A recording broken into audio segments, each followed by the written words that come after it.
All right, welcome in again. Thanks for joining us on Everything Offense with AJ and Matt. My name is Matt Lasker. AJ, how Hey, you doing? I'm doing good, buddy. Looking Awesome. forward to the show. I know, awesome. And I have to say right off the bat, I know we've been off for a week. Totally my fault. It's been a crazy week in my world. We moved. I had my Oh, wow. day job had their annual conference with 20,000 customers in San Francisco. Oh my Um, gosh. so it's been a crazy couple of weeks, but I appreciate you guys hanging in there, and of course, AJ, I appreciate you being flexible with me. I always enjoy these conversations, and we've gotten such great feedback. All right, let's get started. So yeah, so you did the icebreaker last time, and I thought that was so good. And this week, I'm going to try to come back and keep it on something that is a hot button item. I saw again, and I've tried to kind of like let this one go a little bit because it's actually there's a real personal story that I have yet to really talk about to many people, let alone in the air on the air like this. But let's do it today. I think today's the day because I saw again this week another coach, football coach, but I see this in baseball every year and basketball now every year. Another Yep, high school football coach left half, halfway through the season, and I group of saw that. parents, the small group of parents has Yep, a big influence and gets coaches fired or coaches. And I'll talk about my story in a second or coaches just say, okay, well, I really love these kids. I really love football, but at some point, it's just not worth it for me as a human being anymore. So the icebreaker today, AJ, is parent relationships in the game these days. We could talk about how it was in the past versus now, but right now, today, there is a major problem with this shift in power. I believe it is the athletic directors that are so worn out by these parents that they are just if a parent complains, they're just going to default to the parent hmm without much investigation, may fire the coach, may put them on leave, may discipline them, but there's very little, if at all, investigation in these things. correct, And parents have more than one or two chirping, then it's over. Then there's not even a chance for correct. that even to clear the air or anything if it's even worth it. So I'll pause there. Uh, you got anything on your mind about this topic, AJ? I'm sure out there it's not much better. Well, it just seems like it seems like you're automatically guilty until proven innocent, Correct. which is, and that's the hard part because now you automatically have to find a lawyer to fight anything because, like you said, there's very little investigation. I won't mention any names. I won't mention specifics. I'll just say like first incident was a head coach. The wide receivers coach was the starting quarterback. The head coaches was the backup quarterback. They started 0-5. He thought that they'd make us.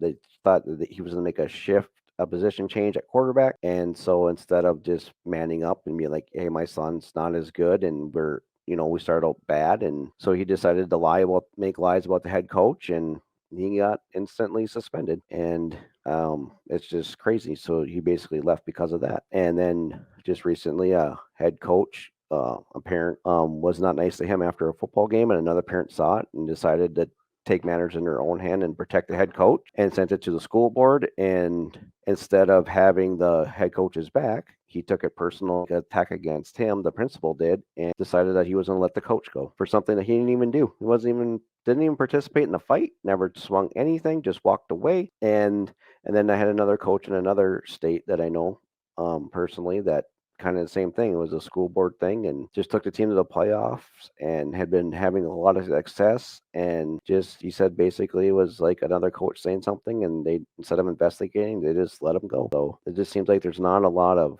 backing there. But it seems like in Minnesota, unless you do something really bad yourself, like a DUI or you get charged, for child whatever, zero tolerance there. They have your back here in Minnesota. Mm, It's not a Minnesota issue. It's certain states and it's certain demographics, big time. yeah, right. You think there'd be some goodwill built up if a coach has been in a place for a while, had some success, or even if he hasn't had success, if someone's been in a certain location for Yeah, any it's just both places, both instances were about 4 to 5 years, right in that time, range that they'd been there and that's a established themselves. that's a whole process of a freshman class coming all the way through and then coming Correct. starting again with a new class. Like that's a long in terms of football and high school football, that's Yep. a long stint, right? Like Correct. if you And don't have enough goodwill built up by then and the administrators aren't on your side by then, it's tough. It's got to be correct. tough.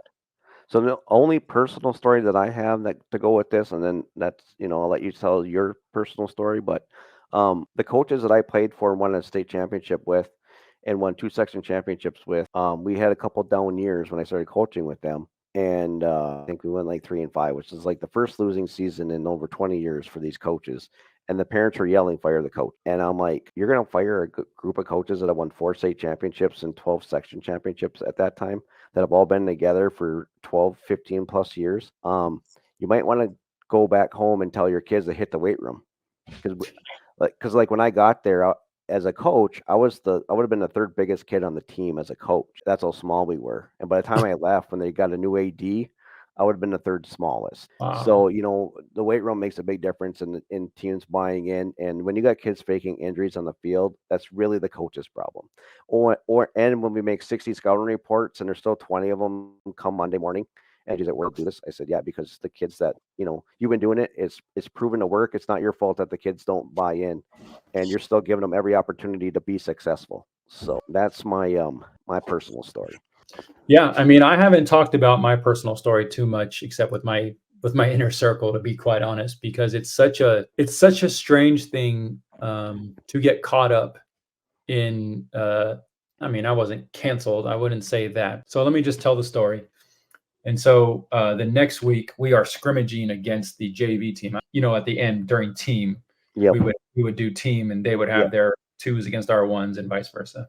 Yep. And and I'm gonna be very transparent with what I said, because I want you guys to understand how crazy this got. So the JV's just crushing us, of course, in team, and I, after the whistle blows up, after their 10 plays, we were on defense. They just basically scored every time, and I said something to the effect of, "Hey, you guys are just gonna bend over and take it like that? You're just gonna let them run all over you like that?" So I poor choice of words. I'll admit that. Something that we've said to each other in every locker Sorry room. for laughing, but that's just like, what do you do? Right, like, it's just like a passing statement, right? I might have been fired up and intense about it, but that's literally what I said. Fight back, trying to motivate them. Hmm. And so It insane. was basically a metaphor, like stand up for yourself. Exactly. Like, It was just a metaphor. It wasn't like you were saying it at a certain person.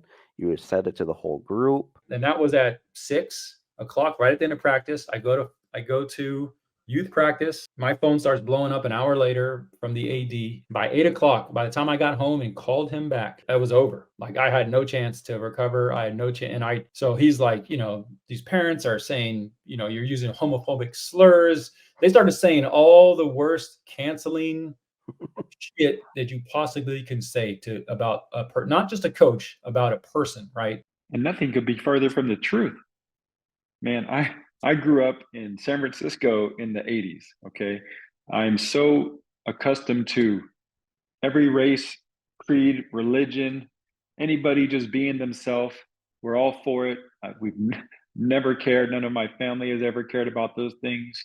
I'm mixed race, Filipino, Japanese, white. My wife is white and Mexican. My kids are every single race under the sun.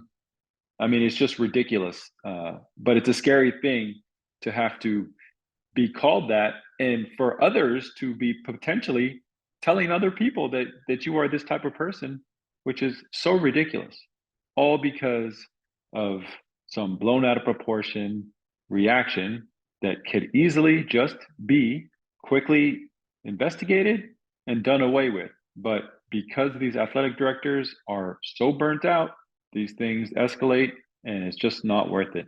So I walked away. As much as that hurt me, I had to walk away. I told him I don't think I did anything wrong. Hmm. Maybe I used a poor choice of words trying to motivate them, but I'm not going to apologize to any parent. I will talk to the kids and talk through it with them. Happy to do it. But if you are expecting me to apologize, I'm not going to do it. I went and called my staff and I said, "Hey, you guys, you should stay. It's for the kids." The entire Hmm. staff quit except one dude who he was the only guy that I didn't hire. He was always going to be planted there. He's best friends with the AD. So he was, No. but Got. anyway, long story short, it's exactly what that guy said earlier this week. It's like three parents calling the AD and the principal for an hour straight with screaming and using all the worst flash cancel words you can find.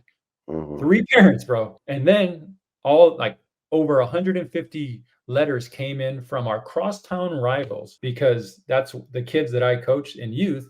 They go to both schools, but majority of them go to their crosstown rivals.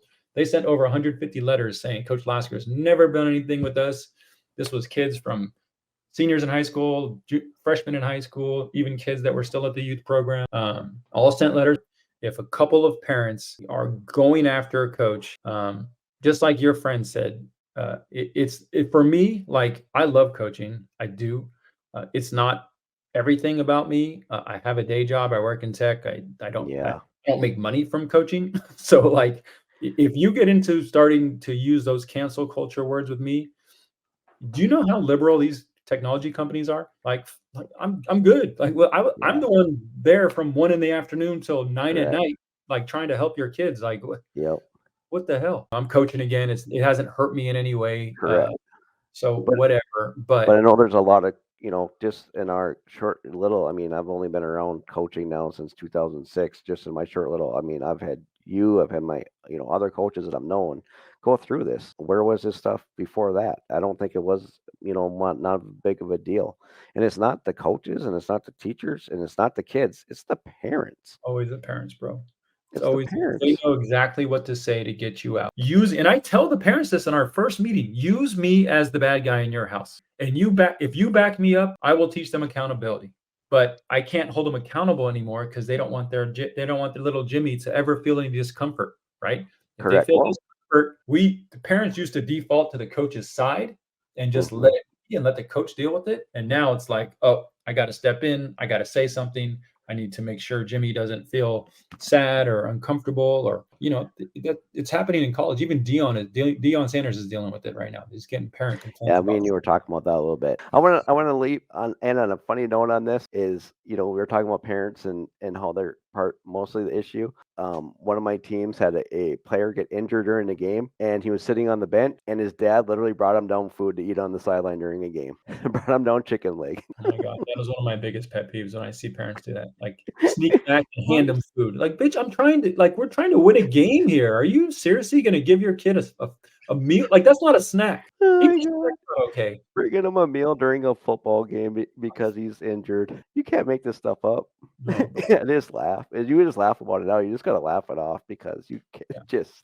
No, it would drive you insane if you reacted the real way you wanted to react to stuff like that. It would drive you insane because it happens all the time, and it's just Yes. so, like, where did you grow up to where you think that's okay? Yeah, that's the thing. Where do you come up with this stuff? So Ugh. yeah, Yeah, we can go on for this topic forever, but I like it, dude. I love it. That's one of my favorite parts of our show is going off on this stuff because it's real, man. And it's so real. It's more real than the X's and O's. yeah, and to survive right now in this world, Hmm. in this atmosphere as a coach. Yeah. um, It's interesting. It's interesting, Yes. and Yep. coaches need to understand how to navigate, right? Correct. There's a line. More Wherever you are might be a little different, but there's a line, than and you ever. gotta. All right, cool, man. Well, let's get into it. I'm gonna let you kick things off. Yep. I'm just gonna do my call sheet, and then you can Cool. I'll get mine up while you're going. and then all you will. Let's see. I got it up here already. Coaches are educators first and foremost. That doesn't mean they have to use outdated methods like chalkboards to transfer knowledge. Playerbook's Magic Chalkboard allows your players to take your chalkboard lessons home in their pocket.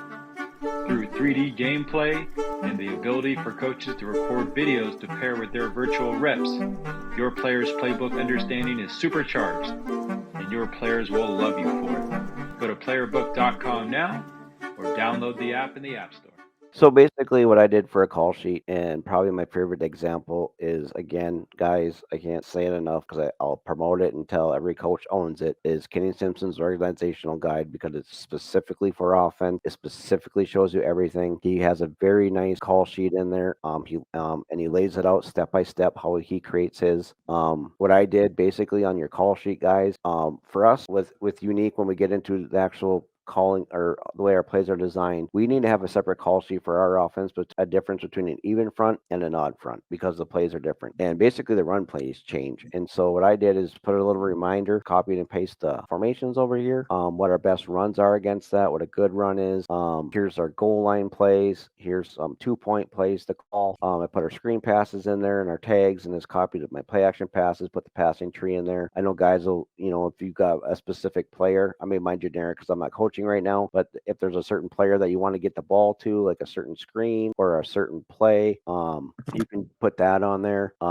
Some guys will do, you have like basically 2 fourth and long plays or 2 fourth and short plays that are, that you want to put on there. But I just want to give you a thing. It's basically, some guys can just sit and call a game and not even look at a play sheet too. I mean, their offense is either simpler or they just know it so well and they base it off the defense.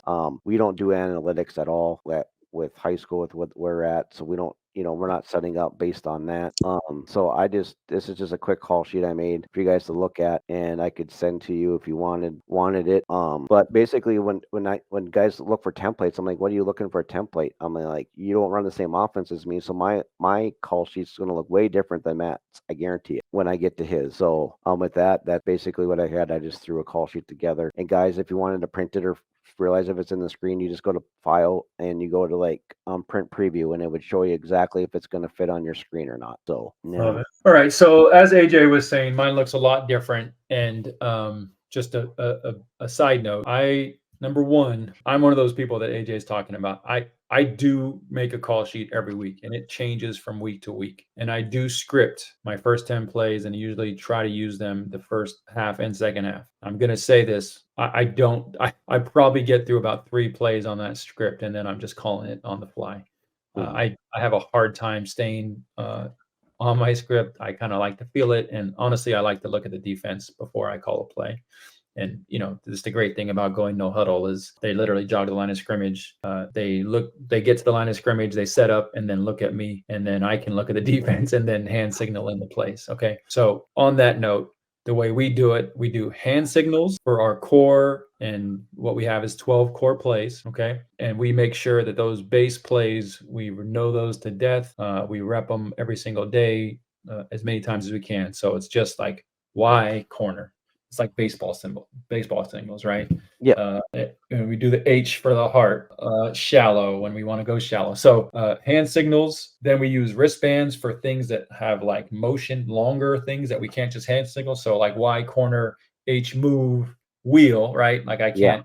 Yeah, that's a lot. So it's like the ones that are kind of built out like that. Those were the ones that go on the wristbands. And then and I'm going to show you how we use those right now. And then you'll see those wristbands are exactly transposed onto my call sheet. So when I'm calling the plays, I'm using the wristbands for that week. And by the way, these wristbands change from week to week, not a ton because we don't have that big of a playbook, but like, certain teams will call certain plays more and whatnot. Okay.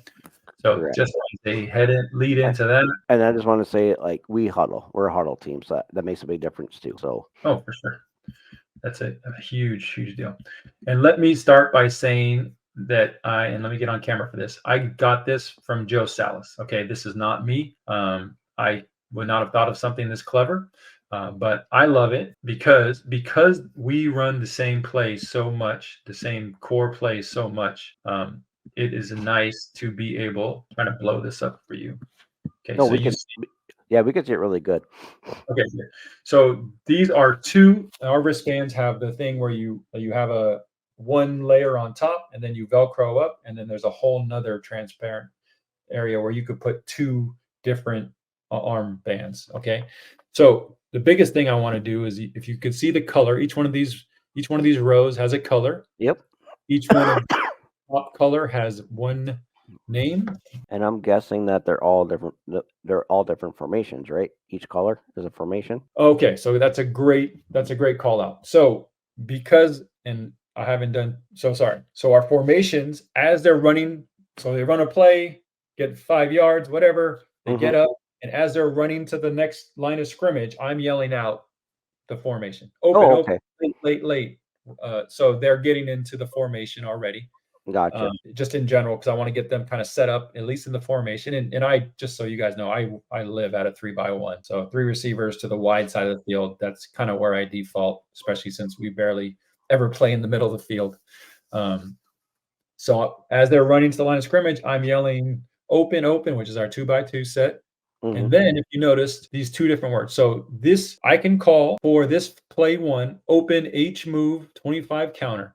I can say blue 1, I can say city 1, or I can say town 1. And that's 3 ways to call one play. Now, is that necessary? Yes. For this kind of team where we're like, we run counter probably 30 something times a game, right? So like, you might not know at the beginning of the game that this means that counter means counter, but by the end of the game, you're sure fucking enough. So no, and that's what I mean. Like, actually, it's kind of funny that yours looks like this, because all 3 pages are 10 midline. If we wanted to go no huddle, we have 3 pages. So our first page is the exact same plays as the second page, third page. The only thing that changes is the number. But it's going to be 11, 21, or 30. You know what I mean? Like, the numbers are going to change, but we're still calling. But then you can just flip through. And so that's how we layered ours. So that's really cool. Yeah, very cool. And then when Salas, and I like how you do it just in one block. That's nice.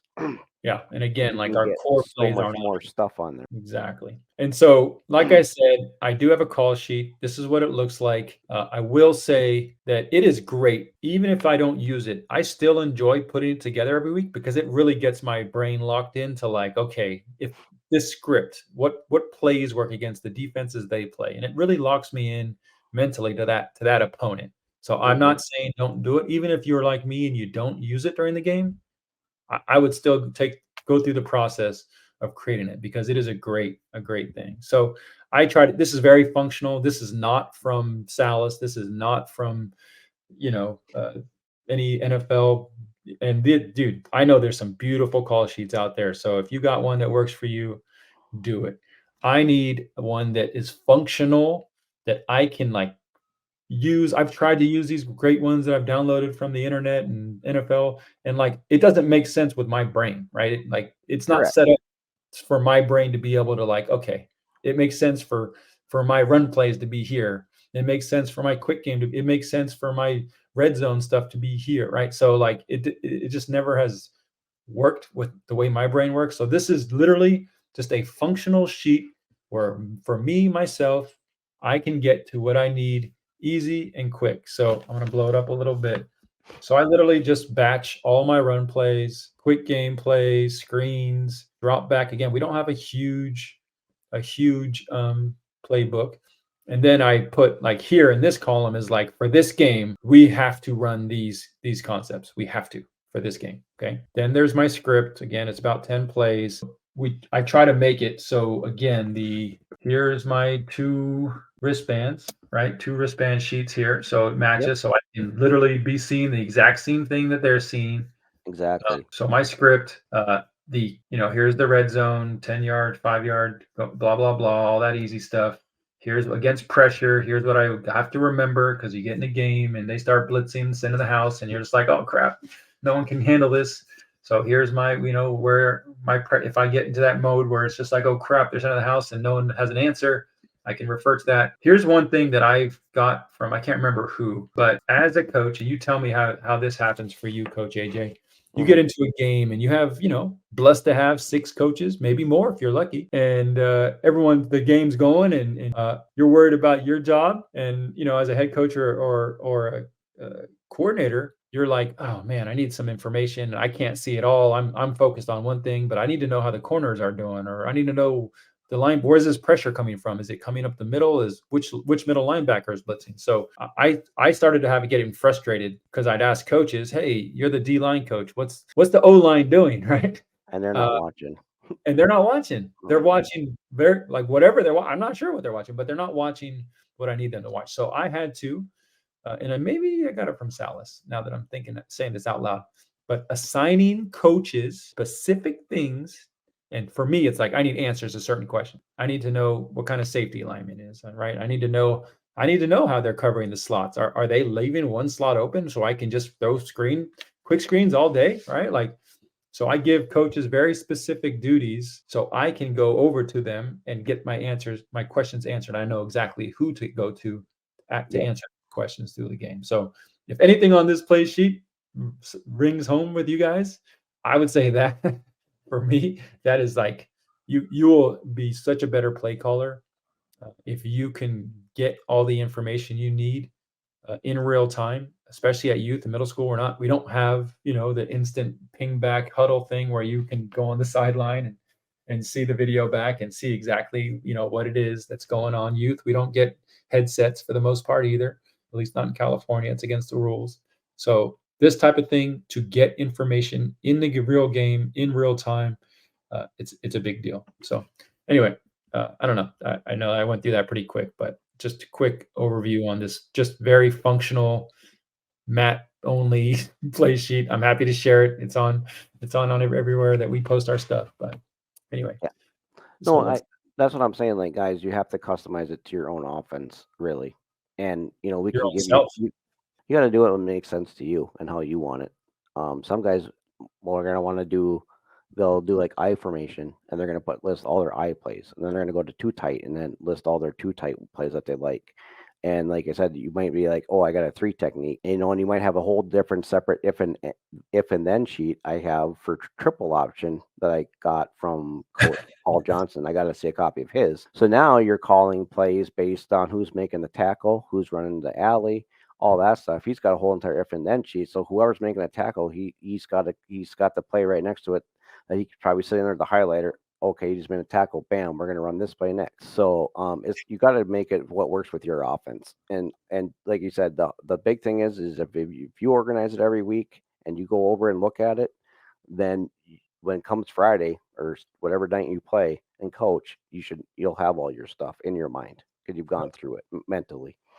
100%, 100%. And it's a great exercise. Again, even if you don't use it during the actual game, it's a great exercise Yeah. to just get your mind in the right set for this week. Like lock it in, especially if you do Absolutely. this early in the week.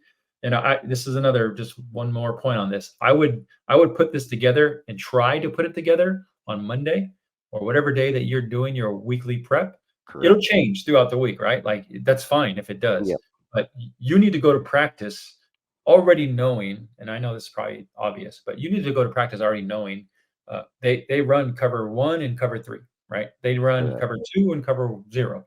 And so like obviously you're scripting your plays all week based on that. So I'm not breaking the ground by saying this, but again, if you can work on this, get the rough draft on Monday, you're locked in now for the week about here's what plays I think are going to work, but it Yep. gives you the chance to like prove that right or wrong all week long when you're practicing. Like, oh, that doesn't look the way I thought it would look against cover 3 or cover 2 Yep. man under, right? Like seeing it on the Mhm. field is different than what you're envisioning on a Sunday afternoon when you're trying to think Oh, about. and then what's nice about with the way yours is organized, is now you can base your scout scripts for the Exactly. week off of that.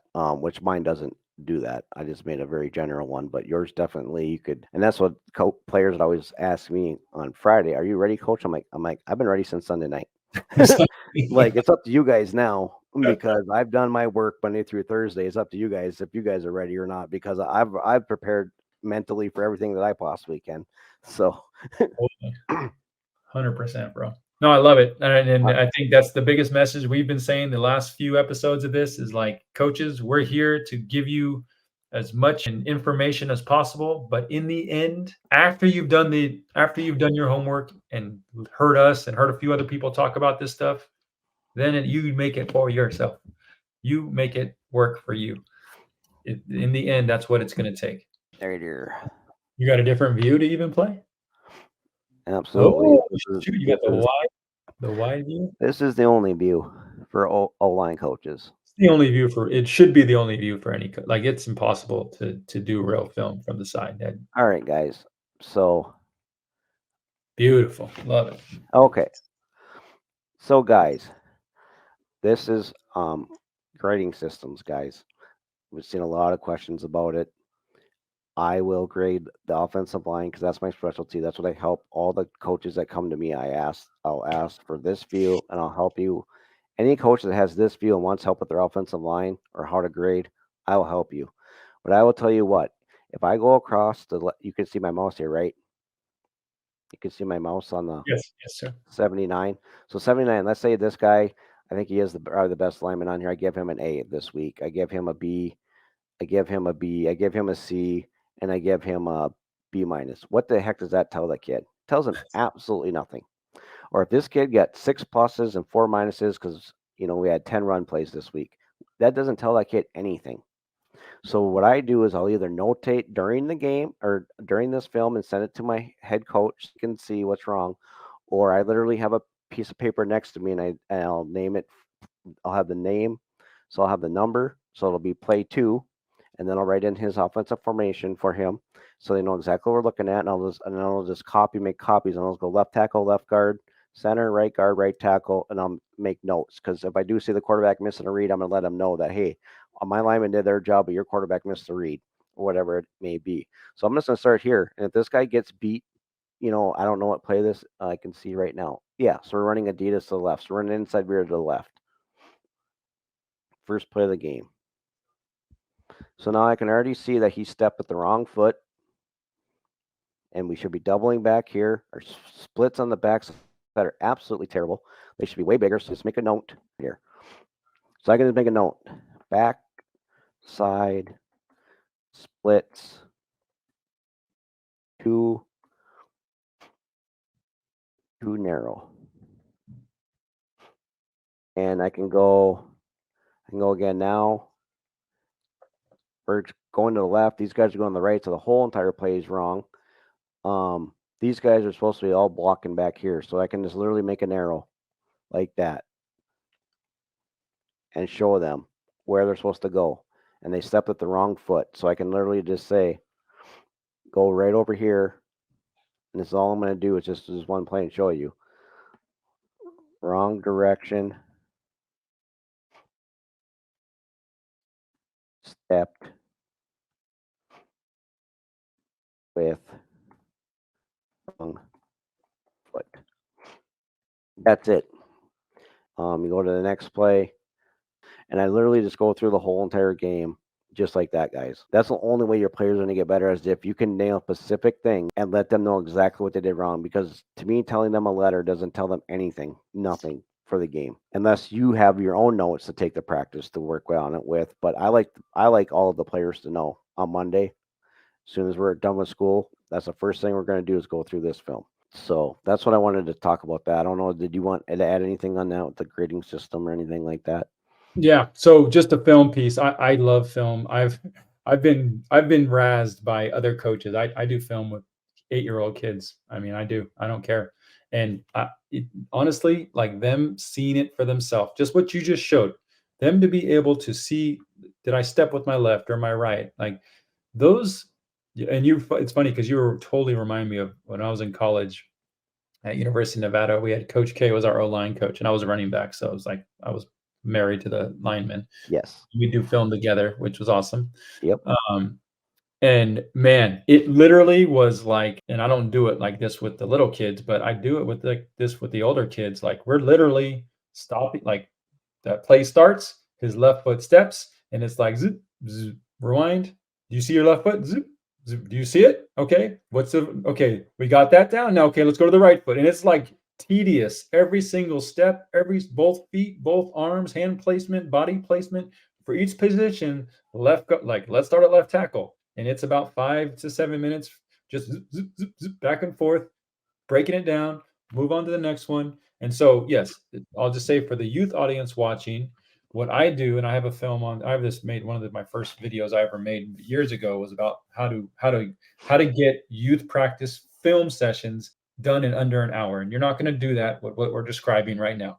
What you are going to do, what AJ described, was I on Sunday would do all that, and still to this day with my kids, I do that. I add notes just like AJ does. Because that, like, yes, if I give them on a spreadsheet their grade, even if it says little notes, right? Like, oh, your left foot, blah, blah, blah. Okay, fine. Maybe they read it. Maybe. Okay, let's just say best case scenario, they read it and they hear all your feedback on some spreadsheet. Mm-hmm. does that act like, are we expecting them to make adjustments off of that? Mm-mm. Absolutely not. You need to be with them, either with them in a film session. You can get it done if you go in ahead of time and break it all down and make your notes, and then pick out a few. If all your linemen keep having the same issue with their first step not being wide enough, then pick out 3 of the most craziest examples of that and harp on it with those 3 examples. You don't need to do every single one. Uh, you know, I'm talking about a whole team together now. Now, if you just get the luxury of just having your lineman there, then yes, absolutely, just go after it. But for the youth coaches out there trying to get through film and grading and all that, with the short attention span, younger kids, you can do all the work ahead of time. You can pick out certain themes. This week, our blocking was this. This week, our running backs weren't hitting holes. Here's some examples, and here's exactly what to do better. And then, because I've done all that, I can then send these kids. And the great thing about Huddle is once you tag a kid in it, they get a playlist, right? Automatically. Once you tag them, they can go through, or you can actually make them a playlist and tag them on that. Okay, Jimmy, here's your 5. Here's the film that you were on the field. Here's my notes. Now at least they are seeing it and reading your notes. It's not just a spreadsheet. Yeah, guys, you literally just click here and you just swipe over who you want to see it and you click share. That's it. So It's literally it. It's that easy. I mean, so you can just pick, like, there's my name, and I can share it with my head coach, and I'll send him the film, and then he can then take and share it to whoever he wants to, because he's the head coach. So it's that simple. 2 clicks. It really is. I do have a few. I love Huddle, and I'm not going to say otherwise. Even though Playerbook, which we've talked about before, Yep. Is in the end maybe they'll be in competition to see who which is more engaging for their athletes. Yep. But this is something they do really well. The ability to watch film, share notes with kids. They're putting all their technology and money behind this type of technology, which I love. I'm more on the other side where I want to have players learning it a certain way. But let me just show you one thing right now. Okay.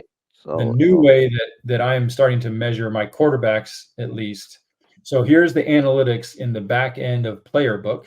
Okay, again, this is a new system that turns coaches' playbooks into mobile phone, not VR, not something you have to wear on your face or buy for $300. It turns coaches' playbooks into a playable video game for your kids on their mobile phone. So here's actual, real someone interacting with it, and you can see here, the coaches are now able to see the kids playing their playbook. So this is this coach, Jay Rivas. This is a player of a coach. Open 4 verts against 4-3 cover 3. They got 1,300 score on this. Now, just so you guys know, this column is the pre-snap questions. So for our quarterbacks, all you coaches that train quarterbacks probably have a few pre-snap questions that you want your quarterbacks to answer before every play. We let coaches program it in. So, quarterback hard or soft, how many safeties, is the middle of the field open or closed? So they got 3 out of 4 correct on their pre-snap questions. They chose the correct receiver, which was the H receiver, and he did it in 3.1 seconds. Okay. So just to show you guys, there's a way to do it with film, but now with the advancements in technology, and what I'm trying to bring to you guys is a new way to do it, is letting them play the video game very much like Madden with your plays against whatever defense you guys want that might be playing this week, and you could literally see how your kids are grading out with your plays against the opponent's defense even before you play them. And we put in opening scripts in this thing now, and people are all week. These kids are playing their opening scripts, so by the time it gets to game time, they have an idea of, okay, this opening script against this defense is these coverages that we're expecting to see. It's just another way to kind of get even more in tune with grading your kids, but they're almost grading themselves because they're showing you whether they understand what you're teaching at practice or not. And then you can focus on what they need to focus on in practice. So that's all I'll say. Just a newer way to do it. Yeah, I absolutely loved it. I've already worked on it myself, and it actually helps me too as a coach that doesn't spend a lot of time with the passing game, chess myself and understand the passing game better even. I So love as you know me, like I said, I've always focused on the run.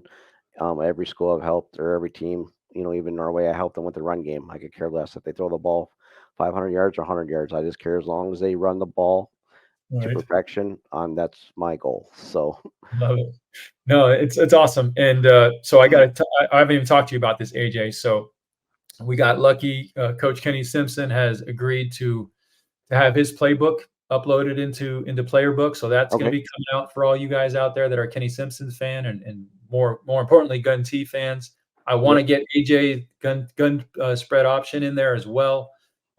So we're trying to expand the thing right now. It's been mostly air raid and whatnot, but we're just starting out and we're going to add more offenses. So it's not really optimized for run, but I know a lot of you guys are using like D linemen to decide what your quarterback does, or like, again, it's more about, is my quarterback understanding what I'm trying to make sure he knows in a game. So it'll correct. test what you guys deem as valuable, and then you guys will be able to see as well how coaches or kids are reacting. Um, okay, so for us, doesn't matter what you call this formation. What do you guys call it?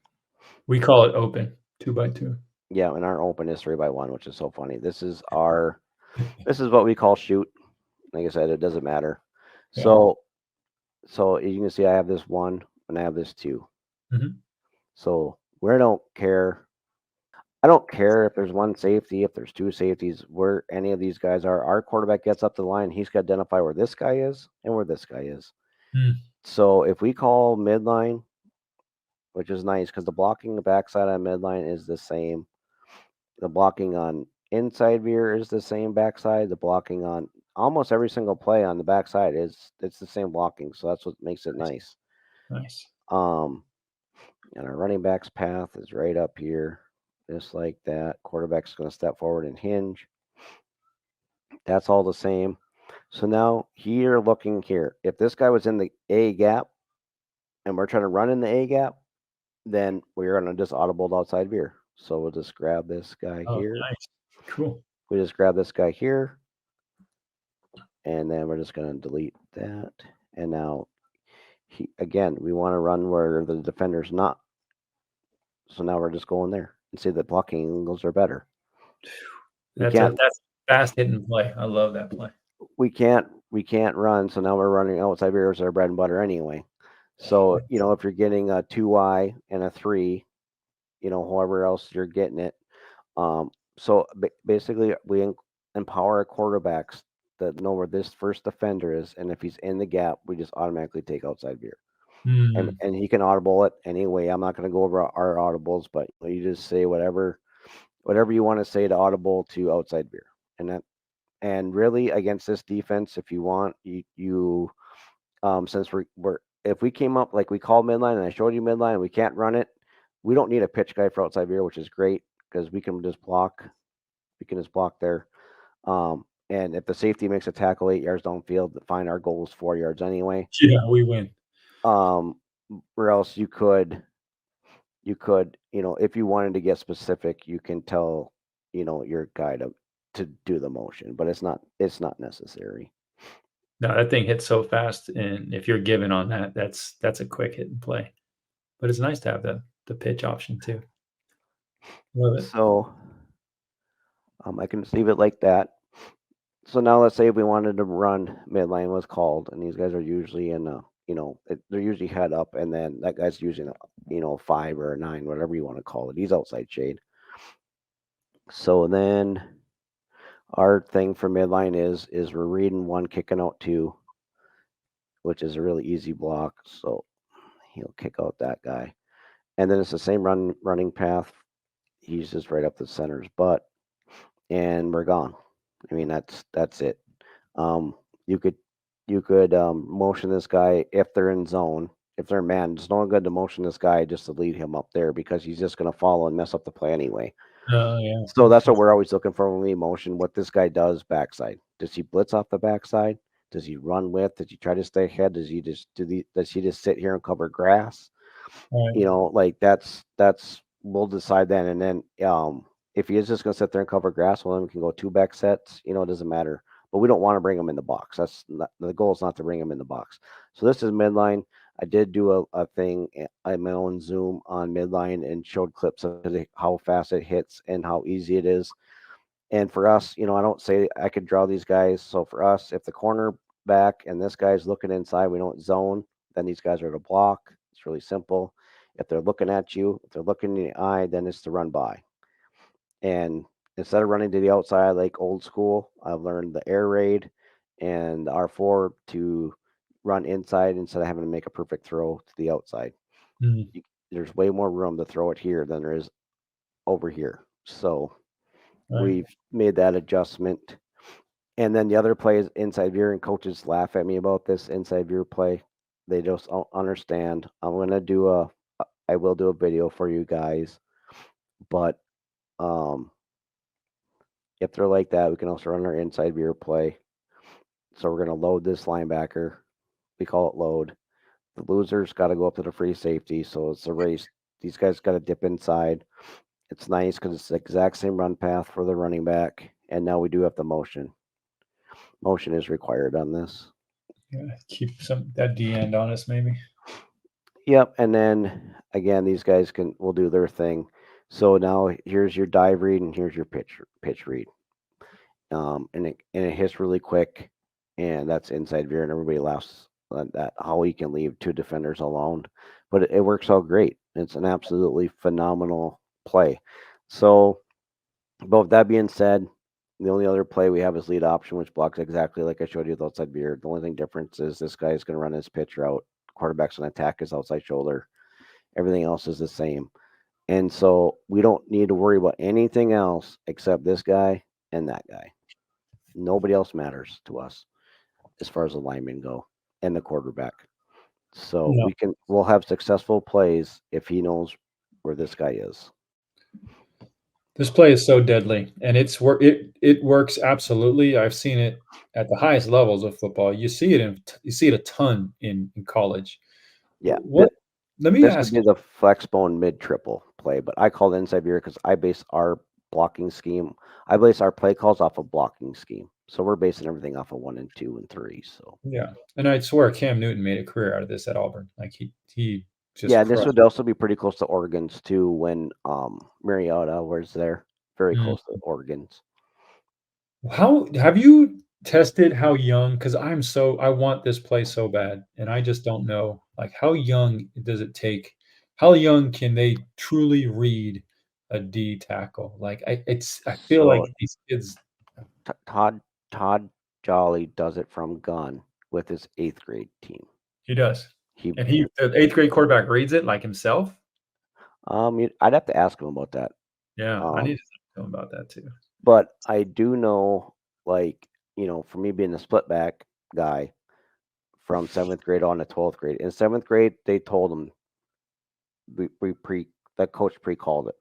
Yeah, and I would too. Hand the ball off. Okay, now you're going to pitch it, Yeah. and now you're going to pitch and pull, and then we're going to run the play action off of it. And he's like, don't look at anybody else. Just throw it up to the wide receiver and let him go get it. He'll be wide open. Like, you just know little kids, you can kind of guess what's going on there. Yeah. And like the flex bone was even easier because it was midline to the 1 or midline to the 3, outside veer to the 1. That's where I got that from. And then we just ran jet sweep and toss. I mean, there's 4 plays. You know what's going to happen as a coach.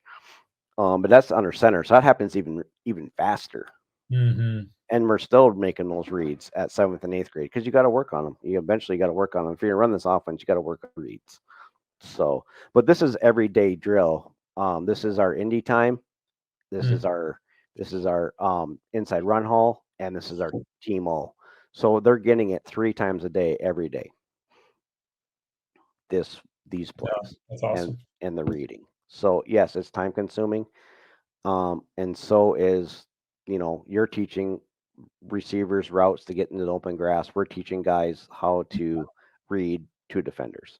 So whatever your core foundation is, you got to rep it to death. I don't care what it is. And yes, and like I said, we don't just because this is our offense. We still do 7-on-7, and we still have wide receivers still doing routes and catching the ball, because when we need them and we need to rely on that, we better be able to do it. And if we don't practice it, then it ain't going to do well in the game. So that's what I wanted to show with our offense, because this goes along with the play call sheet. So I love midline. Midlines have been like our bread and butter in this.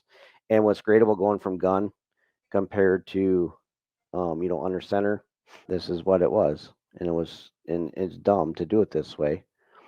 And yes, I'm calling the academy schools and what those guys the veer enthusiasts, it's dumb, because I just showed you how that play hits, and I put it on my video of it. Midline's here, right? Okay, now the guard still goes inside. Now this number 3 and 2 got to try to go inside and get him. But now number 1 stunts outside, 2 stunts inside, 3, they switch all that stuff. And then, it's the exact same blocking backside. And then for us, we were so small. So now we had to tell them that we're running this way, and we'd motion that guy back.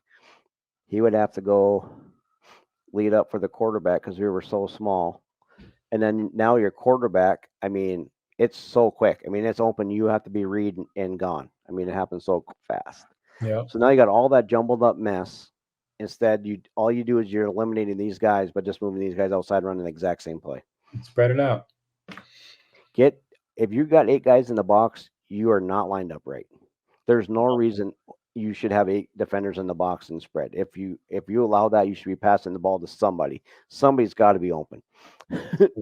Man, I when I took over the youth program I had and brought air raid to it, I think I've told you we feed to De La Salle here, and we get a lot of De La Salle coaches that like end their career doing youth in our area. And this guy had successfully ran De La Salle's Veer with our 8th grade group for a decade, won multiple championships.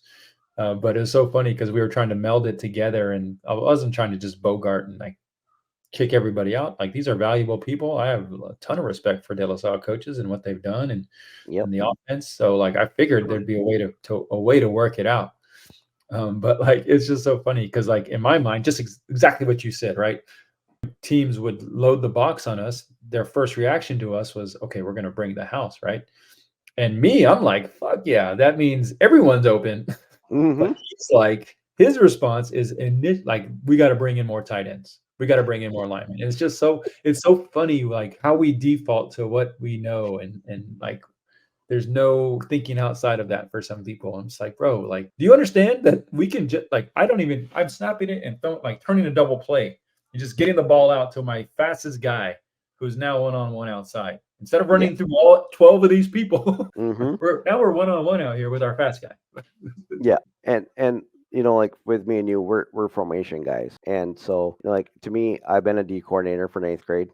And what's the most frustrating thing? And I was also, helped out with the varsity, and especially in California, it was like, it was me and my head coach. We came up with everything on the defensive side. It sucks when you're watching film and you got to break down 12 formations, and like how I'm going to get my kids, my high school kids that don't even line up against 3 very well. And now I got to have them learn how to line up against 12. And we got 4 days to teach them how to line up against 12 formations. Like, are you kidding me? The beauty of it, man. Like, so, that's what I was always frustrating for me is, thank goodness my senior year we played 5A schools, so my coaches saw the necessary to, if we're gonna have to spread out, and so they put in a 5 wide receiver that year for us, and basically we ran A, B, C, and D. We had 4 plays, but it was nice because it was empty and it totally got those guys out of the box, and we were normally an under center split back veer or 2 tight end. But we knew we were going to have, we're going to be undersized against these schools, so the only way we had a chance was to spread them out. And it won us a state championship, so it was sure. Like you said, that's what's great about combining the 2 offenses. And if you have a quarterback that can run, I'm not talking, he doesn't need to be Michael Vick, but if he's an athlete at all, that using him as the runner adds, it feels like you got 2 extra people on your team, because that is if you can spread the box and then run counter with a quarterback, like, oh my gosh, those things hit big. So yeah, the last piece on that, I'll add to that. That's, I don't care what offense you run. If you got athletic quarterback, you spread the box and run some Q counter. you're going to be making some big plays. But now you run counter pulling both the guard and the tackle, I and do. it's Michigan's bread and butter too. And I mean, you guys, that's your bread and butter, but I can't seem to ever get it to work. It's funny though. Like some things work for some people. Something. I mean, there's plays in the air raid for some reason. Stick. I have a hard time running stick. My teams do, but they run fade out, which is basically the same play, but two of the receivers are switching responsibilities. That Yeah. play works every time for me. Like it's weird how it seems like I don't know why, but it seems like that play is funner to run. and right. call. I don't know But what it is. no, it's just weird. But I think, like, honestly, to what you're saying, like the fact that we like it better, somehow that comes through if it works. Like, honestly, I believe it. Like, somehow it matters how we feel about something if it works on the field or not, which is so weird. But I think it's actually a real thing. Yeah. Hopefully you enjoyed the conversation about play sheets, grading players, and then obviously we love talking to you guys about just the general state of coaching, which we opened with another passionate topic. And then I cover my run plays, and then Matt now next week will cover the pass game more with that. So I love it. So yeah, so stay tuned for the next one. Obviously, like we always say, like, comment, subscribe, make sure you're in line for the next Everything and Offense. always ask any questions that you guys got, or ask for material. So because Absolutely. we'll give you whatever you need to be successful. That's what we want. That's all we're here for. All right, fellas. So thanks for joining us again, and we will see you on the next one. Coach AJ, I'll see you next week, buddy. Sounds good. Have a good week. You too, bud.